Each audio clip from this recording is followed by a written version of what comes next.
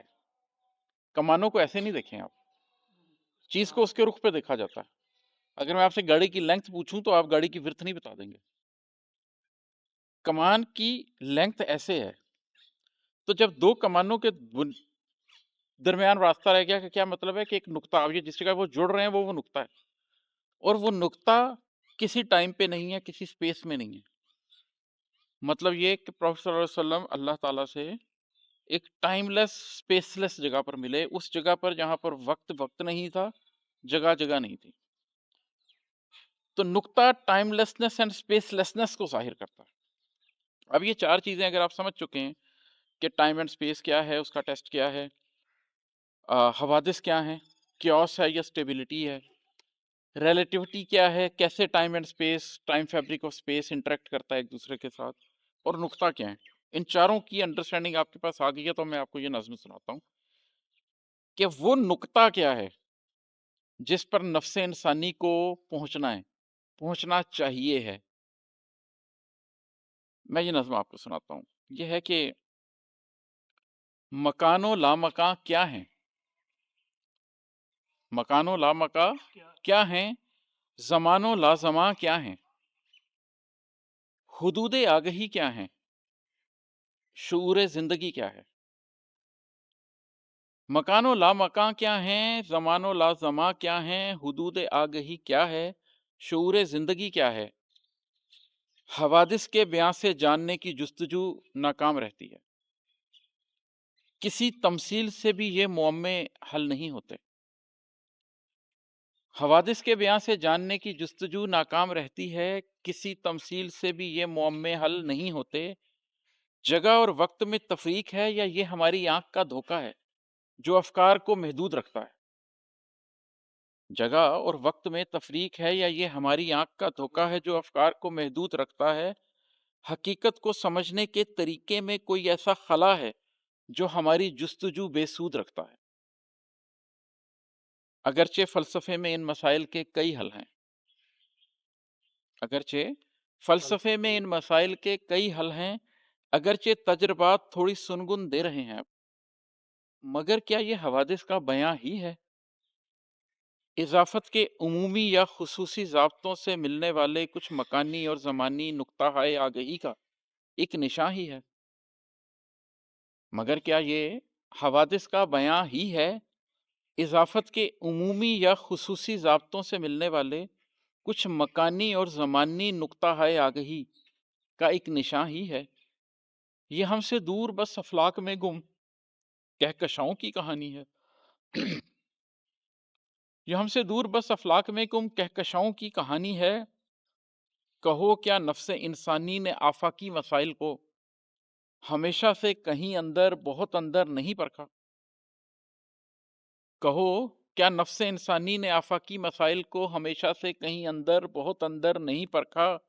نفوس نسل انسانی نے باہر کے کئی عقدے فقط اندر کے سفروں سے نہیں کھولے،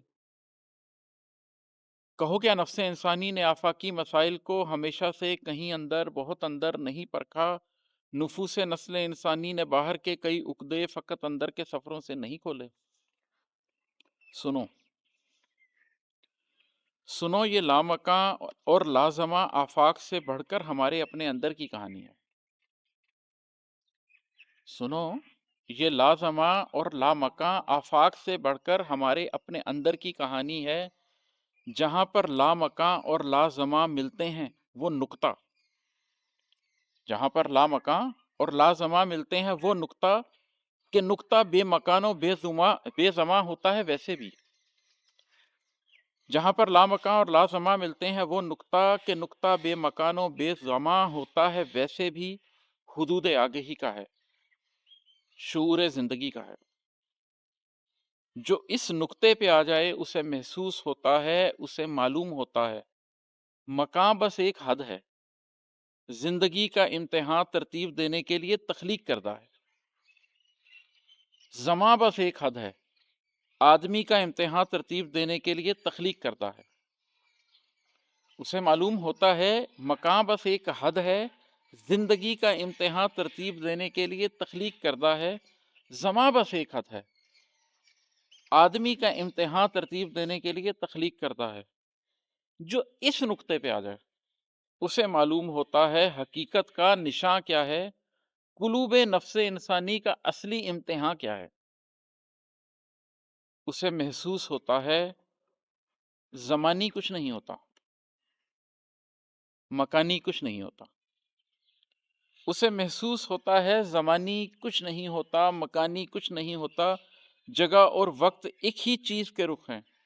حقیقت ہی کے پرتوں ہیں۔ یہ دو بودین ہیں جو منقسم ہوتے ہوئے بھی مرتکز ہیں ایک نقطے پر۔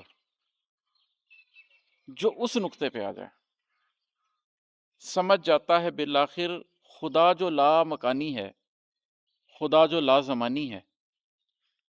جو اس نقطے پہ آ جائے سمجھ جاتا ہے بالآخر خدا جو لا مکانی ہے، خدا جو لا زمانی ہے، وہ کیسے قلب مومن میں سما سکتا ہے، کیسے آدمی کا ہاتھ رب کا ہاتھ بنتا ہے، کہ کیسے آدمی کی آنکھ رب کی آنکھ بنتی ہے، کہ کیسے لامکاں اور لازماں ملتے ہیں نقطے پر، حدود قلب میں یکجان ہوتے ہیں۔